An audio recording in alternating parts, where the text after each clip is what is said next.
ഒട്ടേറെ അവിസ്മരണീയമായ തിരിച്ചുവരവുകൾക്കാണ് Indian premier league വേദിയായത്. ഒരു 14-കാരൻ പയ്യന്റെ ചിറകിലേറി ഗുജറാത്തിനെതിരെ രാജസ്ഥാൻ റോയൽസ് സീസണിലെ 3ാം ജയം സ്വന്തമാക്കിയപ്പോൾ അതിലൊരു കംബാക്കിന്റെ സൂചനയാണെന്ന് ചിലരെങ്കിലും കരുതിയിട്ടുണ്ടാകും.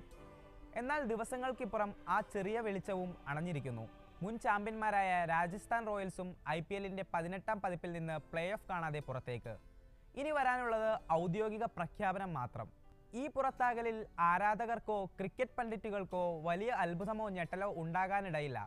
കാരണം മാസങ്ങൾക്ക് മുൻപ് തന്നെ സീസണിൽ രാജസ്ഥാന്റെ വിധി എന്താകുമെന്ന് പലരും പ്രെഡിക്റ്റ് ചെയ്ത് കഴിഞ്ഞിരുന്നു. മെഗാ താരലേലത്തിന് മുന്നോടിയായി നിലനിർത്തേണ്ട താരങ്ങളുടെ പട്ടിക പുറത്തുവിട്ടതു മുതൽ റോയൽസ് വിമർശന ശരങ്ങൾക്ക് നടുവിലാണ്.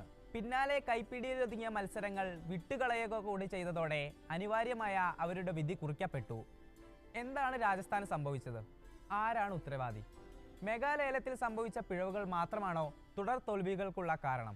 മധ്യനിര താരങ്ങളായ ധ്രുവ് ജുറേലിനെയും ഷിംറോൺ ഹെറ്റ്മറിനെയും നിലനിർത്താനായി മാത്രം ഫ്രാഞ്ചൈസി ചിലവഴിച്ച തുക 25 കോടിയായിരുന്നു.